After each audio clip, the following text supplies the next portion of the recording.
You were taught that openness is strength, that vulnerability builds trust, that the more you reveal about yourself, the more authentic and emotionally healthy you become. Modern culture praises transparency as a virtue and encourages you to share your inner world freely, your fears, your dreams, your struggles, your ambitions. It tells you that connection grows through exposure and that silence is a form of distance. But Carl Jung, after decades of observing the human psyche in clinical practice, arrived at a far more complex and unsettling conclusion. He discovered that certain kinds of personal information, once spoken aloud, do not simply deepen connection. They fundamentally reshape how others perceive you, how they position you psychologically, and how they unconsciously respond to your presence. This shift is rarely intentional. It does not require malice. It arises automatically from mechanisms embedded deep within the human shadow. Jung noticed a consistent pattern across hundreds of patients.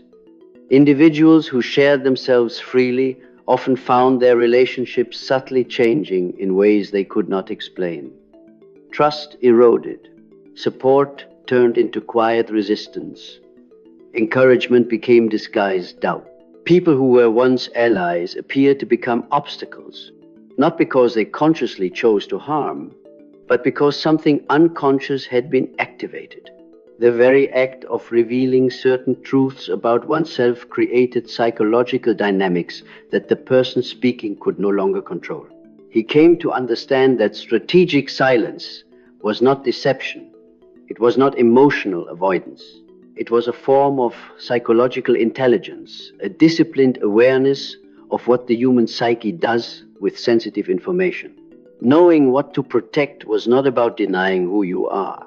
It was about recognizing how vulnerability interacts with shadow forces in others, and refusing to place your inner life in situations where it might be misunderstood, diminished, or used against you without anyone fully realizing what was happening. Jung emphasized that this principle does not advocate isolation or cold detachment. Rather, it calls for discernment. It asks you to observe how people respond, to understand that trust must be earned gradually, and to accept that not every part of your internal world is meant for public access. Some aspects of identity carry psychological weight that alters relational balance the moment they are revealed. Today, we explore 7 specific categories of personal information. Jung identified as particularly powerful in shaping unconscious reactions. Each one triggers predictable shifts in perception, motivation, and emotional positioning in those who receive it. Protecting these areas is not about closing your heart. It is about developing the wisdom to understand what unfolds inside other people's minds when they are given access to the wrong things at the wrong time. The first of these is your next move, the plans, ambitions, and intentions that have not yet taken form in reality. The first thing you should never reveal to anyone is your next move. Your plans, ambitions, and future intentions carry a psychological charge far greater than most people realize. Jung observed that the moment an individual announces a goal before it is realized, the relational dynamic between them and the listener subtly but decisively shifts. What was once neutral territory becomes psychologically loaded. The person who receives this information rarely remains a passive observer. Instead, their unconscious mind begins an immediate and automatic process of evaluation. They assess how your potential success might affect their own position, status, or emotional security. They calculate, often without awareness, whether your advancement will elevate, threaten, or overshadow them. This reaction is not limited to individuals who are overtly competitive or insecure. Jung noted that even loving parents, supportive partners, and loyal friends can experience unconscious threat responses when confronted with another person's declared rise. A mother who genuinely desires her child's success may begin expressing subtle doubts framed as practical concern. A close friend who sincerely cares about your well-being might discourage you through advice that appears rational but is unconsciously motivated by the shadow's need to maintain equilibrium. These responses are rarely intentional acts of sabotage. In fact, the individuals involved would often be deeply distressed if they became aware of the psychological forces influencing their behavior. Yet Jung repeatedly documented how such dynamics unfolded across diverse relationships and social contexts. There is also an internal dimension to this phenomenon. Jung discovered that when you speak your ambitions aloud, your psyche experiences a premature sense of accomplishment. The social acknowledgement you receive, the nod of approval, the encouraging words, the recognition of your intent produces a psychological reward that mimics the satisfaction of actual achievement. This symbolic completion reduces the inner tension and motivational drive necessary for sustained effort. Your unconscious mind registers that something meaningful has already occurred, even though no tangible result exists. Jung noticed that many of his most successful patients shared a common behavioral pattern. They were remarkably discreet about their aspirations. They allowed outcomes to speak in place of announcements. Their silence protected not only their plans from external interference, but also their internal momentum from dissipation. In this way, secrecy functioned as a stabilizing force, preserving both clarity of direction and intensity of purpose. The second thing you should never reveal is your deepest insecurity. At first glance, this principle appears to contradict contemporary ideas about vulnerability as the foundation of authentic connection. Jung, however, made a critical distinction between constructive emotional openness and premature psychological exposure. Healthy vulnerability involves sharing one's feelings within a context of earned trust, a relationship in which consistent behavior over time has demonstrated the capacity for care, containment, and respect. Psychological exposure, by contrast, occurs when an individual discloses their most sensitive wounds before the relational container is strong enough to hold them safely. Jung carefully studied how people unconsciously store information about others' insecurities. During moments of emotional activation, this stored knowledge can become weaponized, often without deliberate intent. A partner who knows your profound fear of abandonment may, in the heat of conflict, threaten withdrawal or separation, not necessarily out of cruelty, but because the shadow instinctively reaches for whatever tools are available to regain control or assert dominance. The more precisely someone understands where you are vulnerable, the more precisely they can wound you when unconscious impulses take over. He referred to this dynamic as the weaponization of intimacy. Information that was meant to deepen closeness becomes ammunition during periods of disconnection. Jung witnessed couples who shared their most painful childhood memories with one another, only to find those exact vulnerabilities targeted during arguments.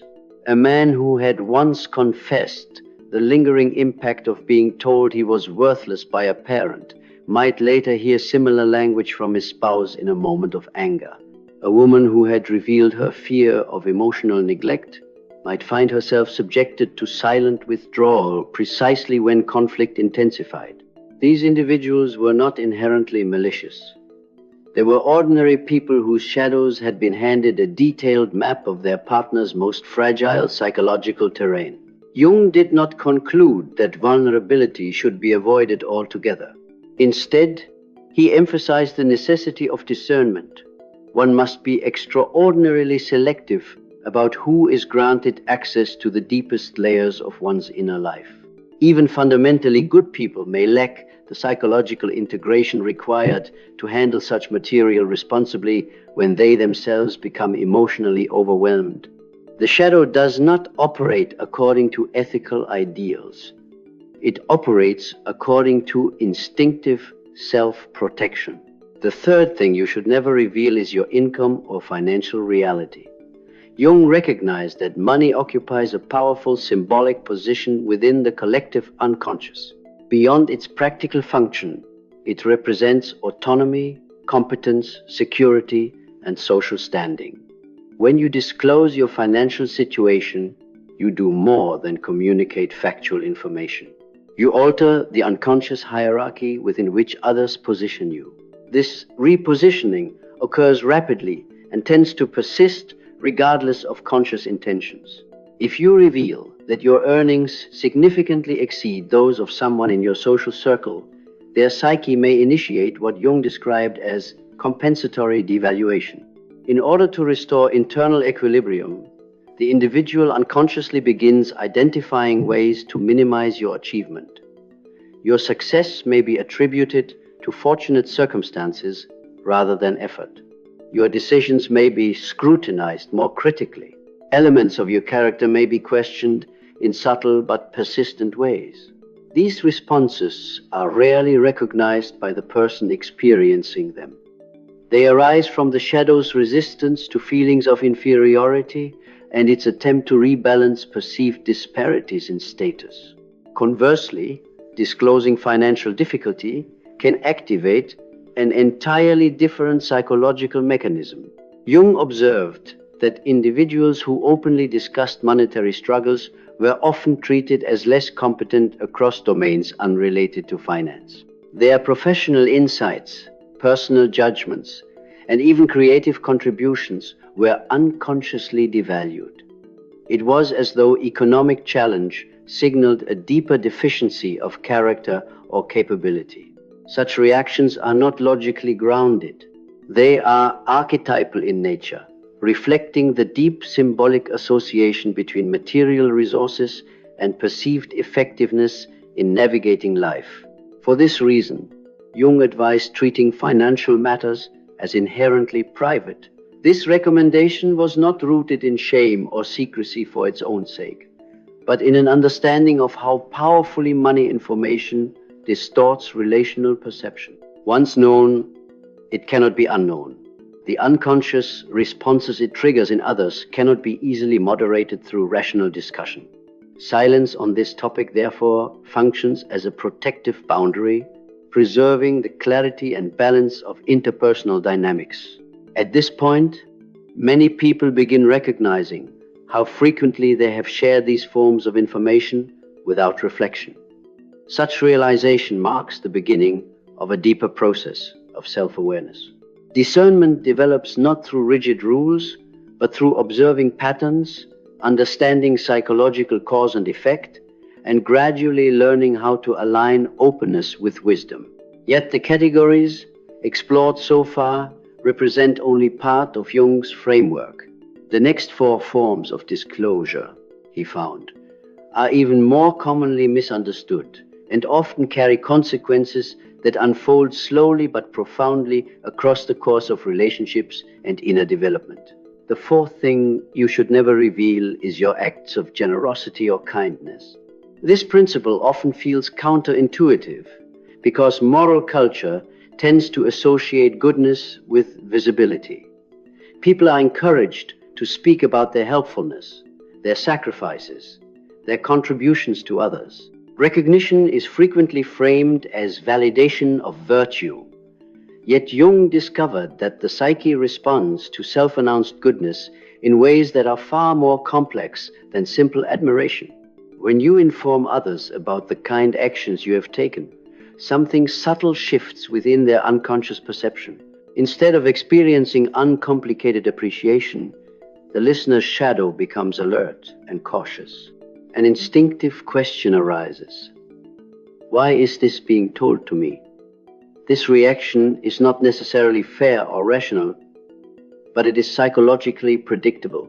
The moment generosity is described by the person who performed it, the act can begin to feel performative rather than sincere. Jung connected this dynamic to the concept of the persona, the social mask, through which individuals present themselves to the world. Announcing one's goodness may be unconsciously interpreted as an attempt to construct a desirable image rather than an expression of authentic character. The listener's psyche starts searching for hidden motives. Doubt enters the relational field. What might have been received as quiet compassion becomes reframed as subtle self-promotion. There is also a secondary consequence. Revealed generosity can create an imbalance in psychological positioning. When both parties become aware of who helped and who received help, the recipient may begin to experience a faint but persistent sense of indebtedness. Over time, this feeling can transform into discomfort or even resentment. The shadow resists being placed in a dependent role. It seeks ways to restore equality, sometimes by minimizing the helper's contribution or distancing emotionally from the relationship. Jung observed that silent acts of kindness tended to strengthen bonds naturally because they preserved dignity on both sides. The good deed existed without the added layer of social accounting. Connection developed through lived experience rather than narrated virtue. In contrast, announced generosity often introduced subtle tension that neither party fully understood. The lesson was not to withhold compassion, but to allow genuine care to speak through action rather than explanation. The fifth thing you should never reveal is your inner spiritual or psychological experiences. Jung was particularly emphatic about this category because he had witnessed how profoundly such disclosures could disrupt both personal growth and social harmony. When individuals undergo authentic inner transformation processes, such as confronting the shadow, integrating unconscious material, or experiencing shifts in awareness, the intensity of these experiences can create a strong urge to share. The person feels changed at a fundamental level and seeks recognition or understanding from those around them. However, Jung found that sharing these processes prematurely often led to misunderstanding. For someone who has not encountered similar psychological or spiritual developments, hearing about such experiences can feel destabilizing. The listener's unconscious is faced with an implicit dilemma. Either they must accept that something deeply meaningful is occurring beyond their own current awareness, or they must interpret the account as exaggeration or confusion. To protect their existing worldview, many unconsciously adopt the second position. As a result, individuals who speak openly about inner transformation may encounter subtle dismissal, skepticism, or concern framed as care. Loved ones might suggest that the person is overthinking, becoming unrealistic, or losing grounding. Jung observed that this social feedback could interfere with the individuation process itself. Instead of deepening into their evolving inner reality, individuals began doubting their own perceptions. The very development that was fostering psychological wholeness became labeled as instability by those who could not recognize its meaning. For this reason, Jung advised that profound inner work be protected with a degree of privacy. This was not because such experiences were illusory or unimportant. On the contrary, they were often central to the unfolding of authentic identity. Their value lay precisely in their intimacy. Sharing them with individuals unable to hold the complexity of the process risked transforming a sacred personal journey into a social performance subject to misunderstanding. Discernment about audience thus became essential to sustaining psychological integration. The sixth thing you should never reveal is your relationship problems. Jung observed that when intimate relational conflicts are disclosed to outsiders, a cascade of unconscious reactions tends to follow. The person who receives the information does not interpret it from a neutral psychological standpoint. Instead, they filter what they hear through their own unresolved relational patterns, emotional wounds, and projections. Advice offered in such contexts frequently reflects the listener's history more than the situation being described. There is also a structural consequence. Sharing private conflict introduces a third psychological element into a dyadic relationship, creating what Jung conceptualized as a triangle. A new participant now holds emotionally charged information about one partner without that partner's awareness or consent. This dynamic alters the relational field in ways that are difficult to reverse. The outsider begins forming judgments based on a partial narrative, often shaped by moments of heightened emotional distress rather than balanced understanding. Jung noticed that even when couples resolved their disagreements internally, the external confidant retained impressions formed during the period of conflict. These impressions could solidify into lasting attitudes toward the partner who had been described negatively. Over time, subtle hostility or mistrust might emerge in interactions that were previously neutral. New tensions developed, not because of the original disagreement, but because private material had been disseminated beyond the space where it could be integrated constructively. He acknowledged an important exception. Seeking guidance from trained psychological professionals could provide a container capable of holding relational difficulties without the same degree of unconscious distortion. Therapeutic frameworks are designed to process shadow material responsibly. Outside such contexts, however, repeated disclosure of relationship struggles often multiplies complexity rather than resolving it. Privacy in this domain helps preserve the possibility of mutual understanding within the relationship itself. The seventh thing you should never reveal is what you perceive in other people's psychology. This category presents particular challenges for individuals who are naturally perceptive, empathetic, or psychologically informed. When someone becomes skilled at recognizing patterns of behavior, unconscious motivations, or shadow dynamics in others, there can be a compelling urge to articulate these observations. The intention is frequently benevolent. One believes that insight will foster growth or clarity. Yet Jung found that unsolicited psychological interpretation is commonly experienced as a form of intrusion. The psyche defends its unconscious structures vigorously. When another person names material that has not yet been consciously integrated, defensive mechanisms may intensify. Rather than feeling helped, the individual may feel exposed or misunderstood. The messenger becomes associated with the discomfort generated by the sudden illumination of hidden content. Even accurate perceptions can therefore damage relationships if expressed without invitation. The listener's response may involve denial, projection, or withdrawal. Jung documented cases in which friendships deteriorated rapidly after one party attempted to offer psychological insight that had not been requested. The underlying issue was not necessarily the validity of the observation, but the timing and context of its delivery. The unconscious requires readiness before confronting aspects of itself that challenge established identity structures. Jung concluded that psychological perception functions most effectively as an instrument of personal discernment rather than interpersonal correction.